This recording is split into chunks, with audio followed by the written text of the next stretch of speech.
안녕하세요. 오늘은 새마을운동의 배경에 대해서 살펴보도록 하겠습니다. 새마을운동은 어떤 운동이라고 그랬나요? 1970년대 박정희 정부의 농촌 새마을 가꾸기 사업에서 종합적인 지역개발 사업으로 그리고 전 국민적인 정신개발 사업으로 확대된 운동이라고 말씀을 드렸습니다. 그렇다면 1970년대 박정희 정부는 왜 이런 사업을 시작했을까요? 네, 그 원인에 대해서 살펴보겠습니다. 이 1970년대는요, 박정희 정부에게는 큰 위기가 있었습니다.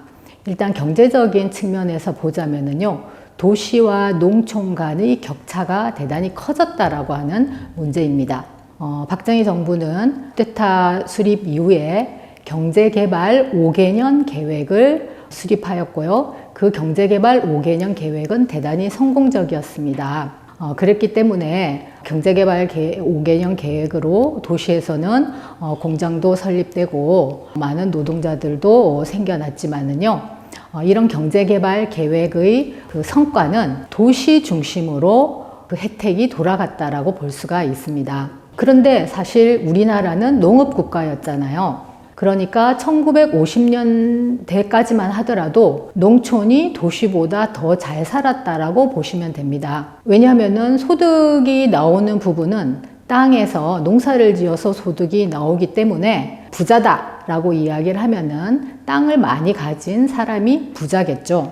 그렇기 때문에 땅을 많이 가진 지주의 아들, 딸들이 유학을 가서 도시에서 대학도 다니고 그렇게 했습니다.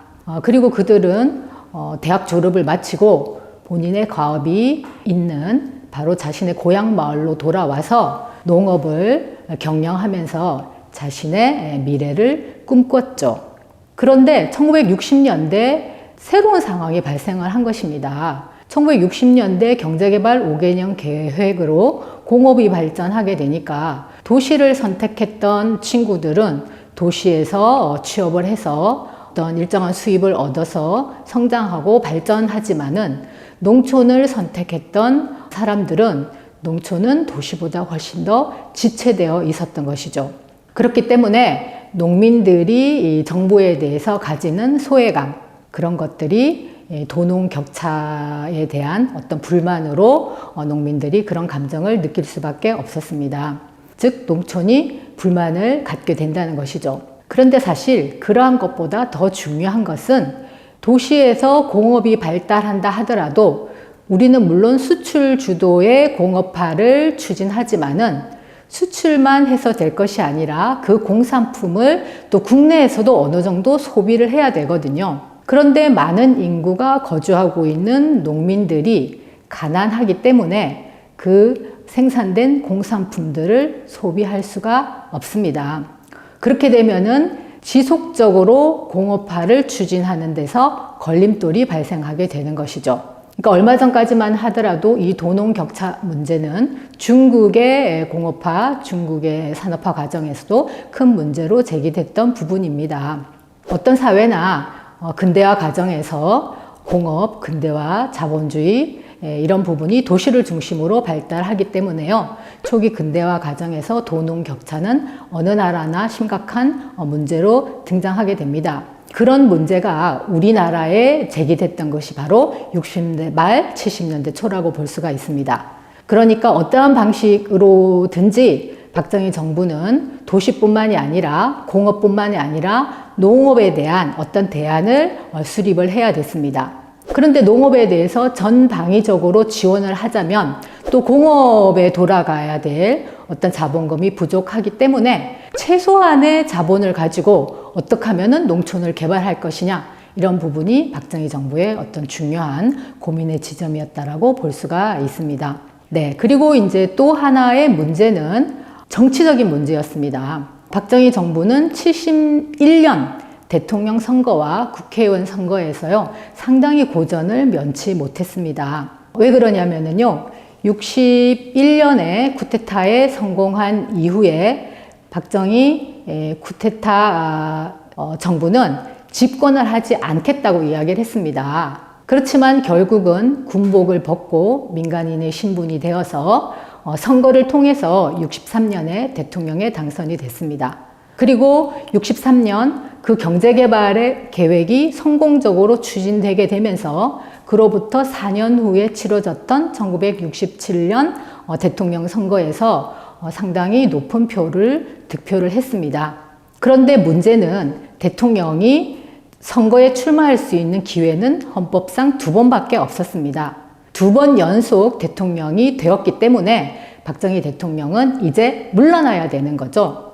71년 대통령 선거에는 출마할 수 없었습니다, 법적으로. 그런데 그 박정희 대통령에게 전례가 되었던 사건이 있었습니다. 뭐였나요? 네, 바로 이승만 대통령이죠. 이승만 대통령은 4.4.5입 개헌이라고 하는 불법적인 헌법 개헌을 통해서 2년 연임 조항을 없애고 3번째, 4번째 대통령에 출마하게 됩니다.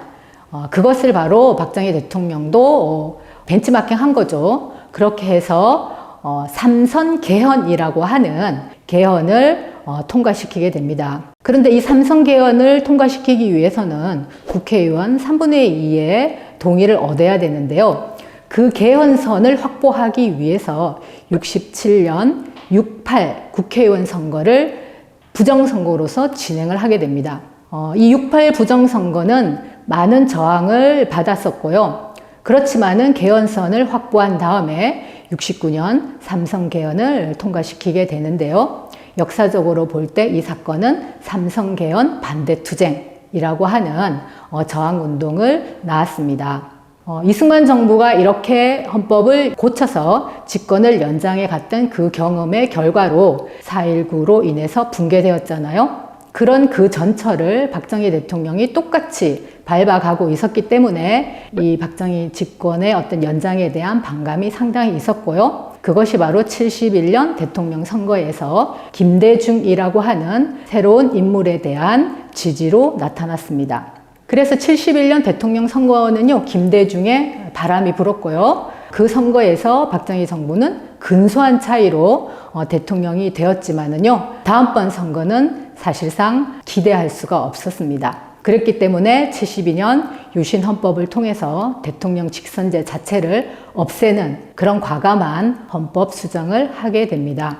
네, 71년이라고 하는 그 시점에 박정희 대통령은 집권의 위기에 직면해 있었다라고 볼 수가 있습니다. 그뿐만 아니라 공화당의 경우도 71년은 대통령 선거와 국회의원 선거가 같이 이루어졌는데요. 공화당도 새롭게 등장한 야당인 신민당에게 상당히 많은 의석을 이전 시기보다 내어주게 됩니다. 이렇게 박정희 대통령과 그 집권 여당인 공화당의 인기가 떨어져 있었기 때문에 이러한 정치적인 위기를 돌파할 수 있는 어떤 정책이 필요했습니다. 그런데 여러분, 도시는 어떻습니까? 대학생들이 아주 많습니다. 그렇게 대학생들이 많고요. 그들은 민주주의를 희구하면서 박정희 정부의 이러한 권위적인 통치에 대해서 상당한 반발감을 가지고 있었습니다. 그렇기 때문에 집권을 지지해줄 그러한 어떤 정치적인 우군으로서 농촌사회를 주목하게 됐고요. 농촌사회에 어떤 의미 있는 정책을 수행한다면은 박정희 정부의 어떤 지지율을 끌어올리는데도 큰 도움이 될 것이라고 생각을 했을 것입니다.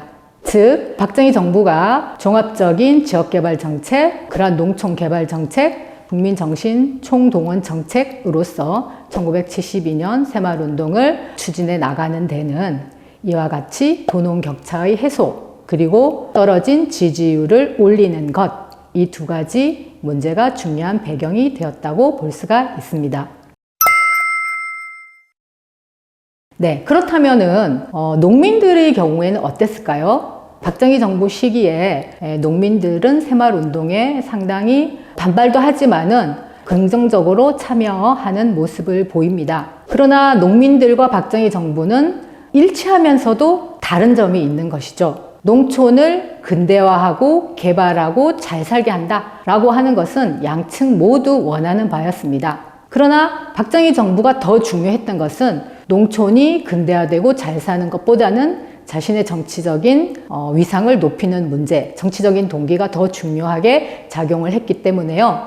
새마을 운동을 진행을 할 때 가시적인 성과를 중심으로 사업을 추진하려고 했고요. 농민들의 경우에는 정말 농촌이 잘 사는 문제가 중요했기 때문에 소득 증대라든지 이런 부분에서 훨씬 더 많은 관심을 보였습니다. 그렇기 때문에 새마을 운동기의 모습을 보면은요, 농민들이 새마을 운동을 열심히 했다라고 이야기를 하지만은요, 이 시기에 농민들은 새마을 운동에 대해서 저항을 하면서 눈속임을 하는 경우가 상당히 많았습니다. 왜냐하면 그들이 생각을 할 때 박정희 정부에서 시키는 농업 정책이 결코 농가 소득을 확대시킨다라고 볼 수 없는 정책들이 많았다라고 하는 것입니다. 대표적으로 보리 심기인데요. 보리를 심으라고 권장을 하면서 벼와 보리의 어떤 두 가지 작물을 심어서 소득을 증대하라고 하지만 그 지역은 보리가 별로 자라지 않고 보리보다는 고추 농사가 훨씬 더 소득 증대에 유리하고 자신의 토질이 맞다라고 생각하는 그러한 농민들은 보리를 심는 척 하다가 다 뽑아버리고 그 자리에 고추 모종을 심고 나중에 보리 매상을 할 때는 경상도에서 보리를 사와서 정부에게 수매하는 이런 눈속임을 하게 됩니다. 그 다음에 새마을 사업에 나오라고 해도 농번기에 새마을 청소를 하자라고 하면 농민들이 잘 나왔을까요? 네, 일기 자료를 보면 잘 나오지 않습니다. 그런 경우에 청소가 잘 진행되었다라고 이야기를 하지만요, 실질적으로 농민들의 참여율은 대단히 낮았습니다. 즉, 새마을 지도자나 농민들은 정부의 정책에 순응하기도 하지만은요, 손해가 된다라고 생각했을 때는 영리하게 그 정책을 저항하고 눈속임을 하고 정부를 속이는 그러한 행위도 서슴없이 했습니다. 이 때문에 새마을 운동기에 이루어진 농촌사회의 변화, 그것은 정부의 새마을 운동 정책 때문이기도 하지만 그 새마을 운동에 대해서 반발하면서 농민들이 자율적으로 진행했던 그러한 사업의 성과이기도 하다는 점, 그것은 우리가 새마을 운동을 평가하는 데서 중요하게 봐야 될 지점이겠습니다. 네, 그럼 오늘은 새마을 운동의 출발, 배경에 대해서 살펴보았고요. 다음 시간에는 이 새마을 가꾸기 사업이 왜 박정희 정부가 새마을 운동으로 확대되게 되는가라고 하는 그 동력이 무엇이었는지 그 아래로부터의 동력, 농민의 관점에서 이 운동을 살펴보도록 하겠습니다.